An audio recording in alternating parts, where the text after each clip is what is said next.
something took this plane and turned it over and turned it back over, and then we dropped and we shook back and forth. I mean, it was, I have quite a few miles on me, and it was, I can't describe this turbulence. But it had always been one of these up and down, but never this wild gyration. If you look at pictures of jet streams, you know, drawings, you see like this, it's like a tube of air, and we must have flown, boom, right into the middle of it. I felt like we were going to die, and there was no way out. All of us who fly are used to a little bumpy air. That's why we're often surprised to learn just how much damage and injury turbulence can cause. Every year, at least one commercial jet is extensively damaged by turbulence. But the human toll is far greater.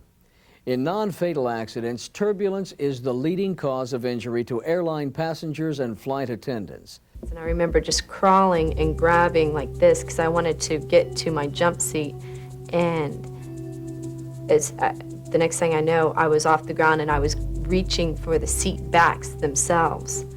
And then I was on top of this man and his 3-year-old son. Unfortunately, an incident like this happens far too often. For example, one carrier reports an average of 9 turbulence events per month, resulting in 24 flight attendant injuries every month.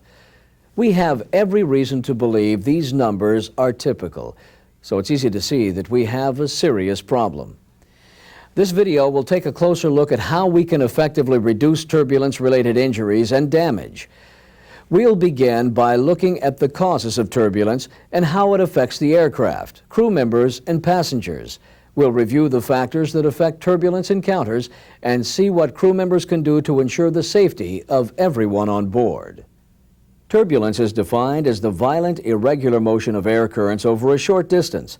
It can occur anywhere in the world, with incidents tending to mirror predominant root structures and unstable weather patterns. In the United States, most turbulence-related incidents and accidents occur east of the Mississippi River in the southern and eastern parts of the country. Turbulence is caused primarily by convective currents, wind flow obstruction, and wind shear. Convective currents are localized vertical airflows caused by warm air rising. They can be found at any altitude and may cause the formation of cumulus clouds or cumulonimbus clouds at higher altitudes. However, no clouds may form if the air is very dry. Wind flow obstruction is caused when the wind is disrupted by obstacles such as trees, buildings, or mountains. Wind shear occurs when winds traveling at different speeds and/or directions cause a shearing condition. Wind shears are found at all altitudes, especially in conjunction with high-level jet streams, low-level temperature inversions, and frontal zones. Everyone who's flown has experienced some degree of turbulence, ranging in intensity from light or moderate all the way up to severe or extreme. With light turbulence, the aircraft experiences slight erratic changes in altitude and/or attitude. Crew members and passengers may feel a slight strain against their seat belts or shoulder straps. Unsecured objects may be displaced. But people will have little or no difficulty walking, and food service may be conducted. Moderate turbulence also causes changes in altitude and/or attitude, but the aircraft remains in positive control at all times. Passengers and crew members now start to feel definite strains against seat belts and shoulder straps. Unsecured objects are dislodged. Food service and walking are difficult. With severe turbulence, the aircraft experiences large, abrupt changes in altitude and/or attitude. Large variations in indicated airspeed are common, and the aircraft may be momentarily out of control. People are forced violently against seat belts and shoulder straps. Anything that's not secured is tossed about. Food service and walking now become impossible. Extreme turbulence causes the aircraft to be violently tossed about and may even cause structural damage. It's practically impossible to maintain control under these conditions. For all those on board, the experience can be a nightmare. It took me several months to to get over this incident because I saw the injuries that occurred. It was almost like a nightmare. Actually, it was a nightmare. It's my nightmare. The only thing that was keeping me in my seat was my seat belt. I was literally being pushed against the seat belt up and down. People were screaming. I thought that was it. The plane was going down. I flew to the ceiling, hit the floor, slammed to the ceiling and the floor over and over. I don't know how many times. It was like she was just a rag doll flying around that cabin. It's an intense force that will kill someone if they're in the wrong place. While we may encounter turbulence in any part of the atmosphere, there are some areas where it's most likely to occur. These areas include over hills and mountains, in and near clouds, or in the vicinity of thunderstorms. Light or moderate turbulence often occurs in the lower 5,000 feet of the atmosphere when surface winds range up to around 30 knots and where the air is colder than the underlying surfaces. Severe turbulence is found on the cold side of the jet stream within 50 to 100 miles of its center. It also occurs in troughs aloft or in lows aloft where vertical wind shears exceed 10 knots per 1,000 feet and horizontal wind shears exceed 40 knots per 150 miles. Extreme turbulence occurs in mountain wave situations, in and below well-developed rotor clouds, and in severe thunderstorms. But not all turbulence is so predictable. Clear air turbulence, or CAT, cannot be detected by radar and is difficult to predict because it is extremely dynamic. About the most predictable thing we can say about CAT is that it often occurs above and to the lee side of mountain ranges and on the poleward side of a jet stream. In the northern hemisphere, that's the north side. But CAT can be found anywhere in any layer of the atmosphere. It is not associated with cumuliform cloudiness, including thunderstorms. So CAT often comes as a complete surprise, and frequently when the seatbelt sign is off. That's why CAT accounts for a significant number of injuries to passengers and crew members. Later, we'll see that the best defense against this kind of unexpected turbulence is to maintain a state of cabin readiness at all times. In other words, expect the unexpected. Data also show that we can expect the most turbulence-related injuries to occur during the cruise phase of flight, and almost twice as many people are injured during moderate turbulence than in a severe episode. Turbulence is hardest on flight attendants, followed by passengers of all ages. Most people who sustain injuries were in the aisles or not wearing seatbelts. In fact, from 1982 to 1993, 98% of the people injured were not wearing seatbelts, yet most injuries occurred while the seatbelt sign was on. It's also important for pilots to recognize that the effects of turbulence in the aft cabin are far greater than those experienced in the cockpit. About 79% of turbulence-related injuries occur to people located in the aft cabin. But what stands out the most in my mind that day would have to be the intensity of the turbulence, and I believe it's even more pronounced in the tail of the airplane because of the center of gravity and the fact that the tail is whipping around quite a bit more than what we experience up in the cockpit. So pilots should be aware that while they may be experiencing smooth sailing, conditions in the cabin might be pretty rough. When the turbulence started, I rose to the ceiling. I just remembered hitting it so harshly and falling down, like somebody just threw me down on cement sidewalk. That the visible thing was my ankle, but I also got bruised all over the place, plus the fact that I was getting burned from the coffee spilling all over me. Because turbulence is a fact of life when we fly, it may seem inevitable that people will occasionally be injured. But we have much more control over the situation than we may think. There are a number of factors that can help us minimize the effects of turbulence or even avoid it altogether. Some of these include the meteorologist, the dispatcher, flight crew training, complacency, crew communication, and auto flight system management.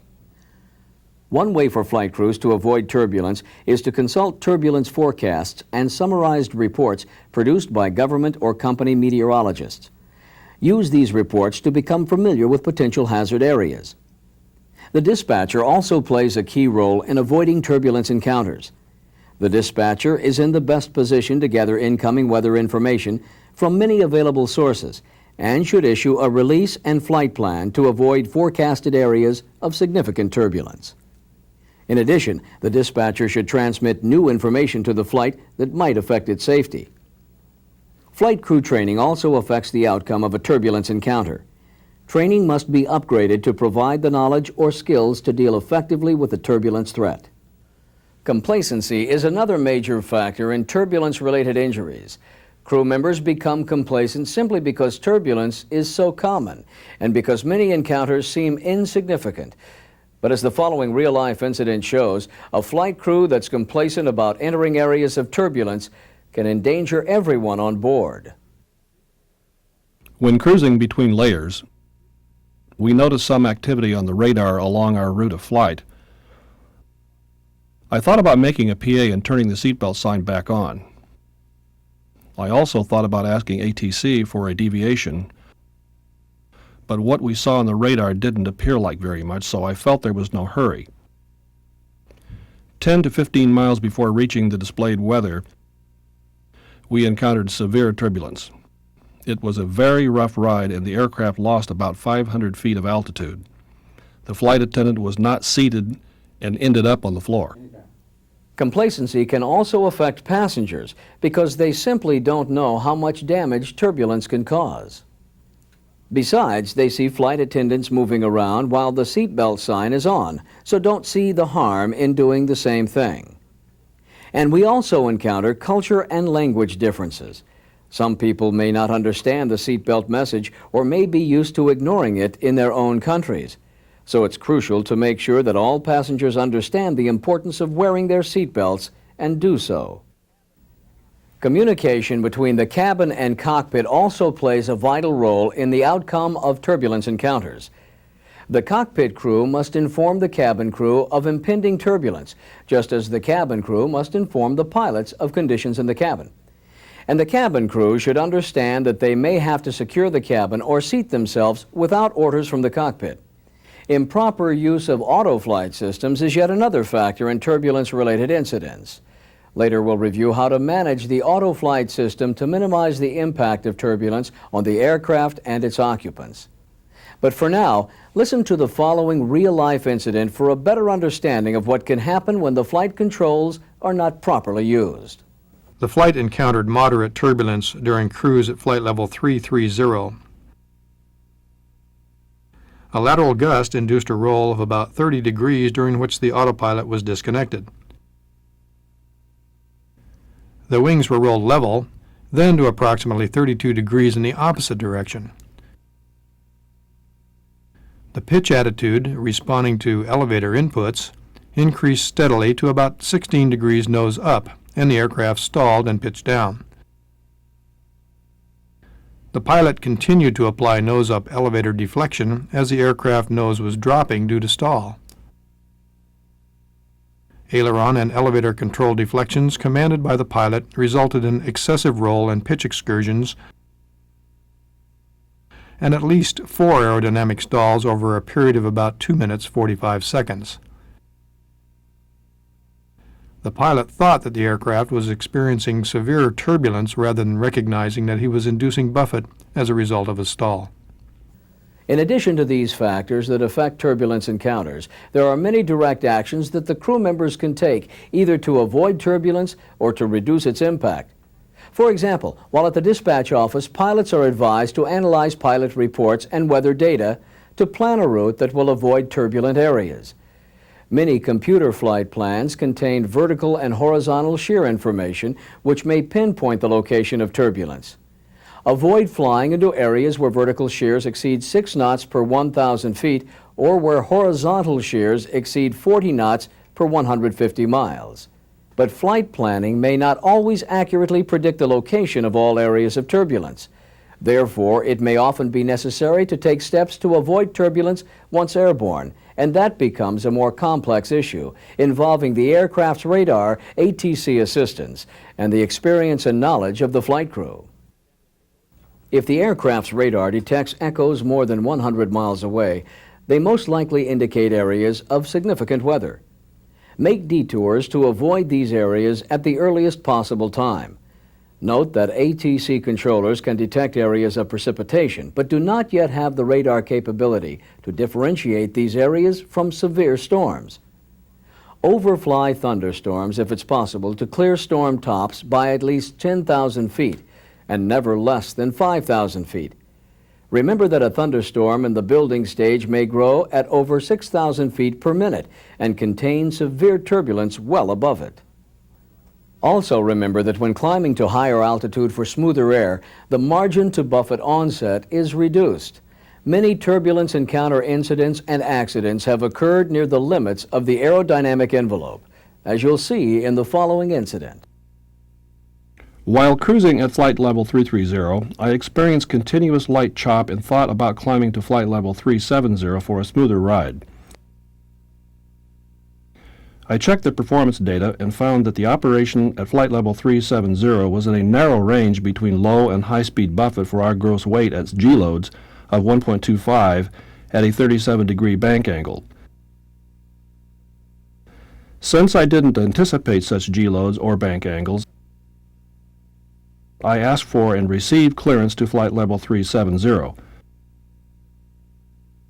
Just as I leveled off, we encountered moderate turbulence, which I perceived put us in the low-speed buffet area. I had no choice but to lower the nose to avoid possibly getting into a stall while simultaneously requesting a lower altitude. From now on, I will give myself more margin for error when deciding whether or not to operate in an authorized but marginal area of the envelope.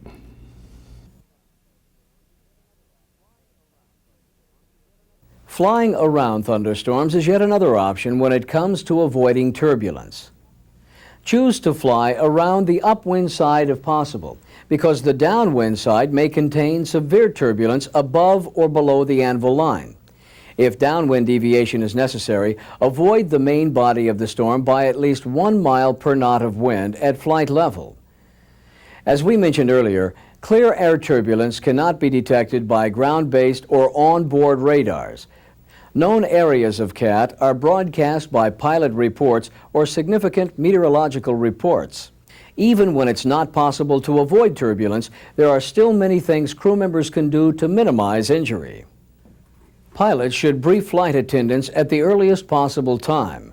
The briefing should include the estimated time until reaching the area, the estimated intensity and duration of the turbulence, necessary actions before and after entering turbulent conditions, and the details of the PA announcement. If the decision is made to secure the cabin, make sure flight attendants have enough time to do so. Flight attendants can also do a great deal to reduce turbulence-related injuries by keeping the cabin at minimum readiness levels at all times. This begins by letting the passengers know that it's important to obey the seatbelt sign. Periodically check to see that every passenger has his or her seatbelt fastened, and not just when the seatbelt sign is on.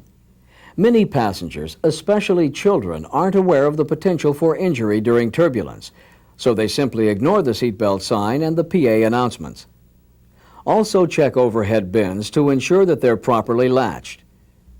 Be aware of any loose items, from people to soda cans, that could become missiles, and stow service items and carts when not in use. Locate the nearest empty seat in case you have to quickly use it, and keep in mind that the nearest seating area might be the floor. Readiness is one of the best defenses against turbulence-related injuries, but once the turbulence has started, crew members can still help minimize its impact. When turbulence is light, the captain can turn on the seatbelt sign at his or her discretion. But for anything more than light turbulence, the seatbelt sign must be on. The captain should then make an announcement instructing flight attendants and passengers to be seated. An interphone call to the flight attendants should follow, briefing them on the expected intensity and duration of the turbulence. During light turbulence, flight attendants must make sure that seat belts are fastened and that all infants and children are secured. Check to see that lavatories and bassinets are unoccupied. Secure unattended carts and make sure that loose items are stowed. When walking becomes difficult, flight attendants should sit down and fasten their seatbelts. Do not jeopardize your safety by moving around the cabin during periods of severe turbulence. In fact, if the flight becomes bumpy, don't wait for the captain to turn on the seatbelt sign. Go ahead and make a cautionary PA. Then ask the captain to turn the seatbelt sign on. And when I return, if it starts shaking a bit in the back, I will be very comfortable picking up that phone and telling the pilot, hey, we need to be seated back here. This is really getting rough on us. I think there's a misconception that the flight attendants feel that they have to take their jump seat. If it's bad, grab a seat, any seat. Strap yourself in. In addition to maintaining good communication with the cabin, there are several actions the flight crew should perform to get through the turbulence with minimal disruption. Establish ignition so that an ignition source is always available in case of unusual attitudes or ingestion of heavy precipitation. Minimize throttle adjustments. Throttle should be adjusted only to prevent excessive airspeed variations or to avoid exceeding redline limits. Manage thrust to maintain turbulence penetration speed. Fly to a speed that is within the lowest range of turbulence penetration Mach numbers or airspeeds published for the aircraft. This will reduce the amount of stress on the aircraft structure. Let the autopilot do the work. Most aircraft are equipped with autopilots that will effectively compensate for turbulence. Do not attempt to overpower the autopilot with control forces, because this can cause the autopilot to disengage with too much control input, resulting in over-control during recovery. If the autopilot disengages, the pilot should smoothly apply minimum control force inputs to maintain attitude. Altitude may be sacrificed to maintain attitude. The autopilot may be re-engaged as soon as it's available after recovery. If jet stream turbulence is encountered with direct head or tail winds, change course or altitude, since these areas are elongated with the wind and are shallow and narrow. Maintain course if jet stream turbulence is encountered in a crosswind, because the present course will most likely offer the least exposure time. When crossing a jet stream, climb with the rising temperature and descend with the descending temperature if possible. When the cockpit crew advises that it's safe to resume cabin duties, flight attendants may get up and start returning the cabin to normal. Turn the cabin lights to bright. Calm the passengers and check to make sure that no one is hurt. Let the captain know if there are any injuries or damage. If the seatbelt sign continues to remain on after the turbulence has passed, check with the captain to see if it's still safe to conduct duties. After any turbulence encounter, pilots are required to report the event as soon as possible. Pilot reports often provide the best available information for turbulence encounters and may be the only information about CAT encounters. Reports should include aircraft location, time of occurrence, intensity, whether turbulence occurred in or near clouds, aircraft altitude or flight level, type of aircraft, and the duration of the turbulence. These reports are the first line of defense and should be widely disseminated to the ATC agency currently in radio contact, in the blind to other aircraft, and to the airline. As we've seen, a little bumpy air has the potential to cause serious damage to aircraft and debilitating injury to passengers and crew members. Just because turbulence seems to go with the territory doesn't mean we can take it for granted. Avoid turbulence whenever possible, and if you must fly into it, take the necessary steps to reduce its impact. Your fellow crew members and passengers are depending on you. Thanks for watching.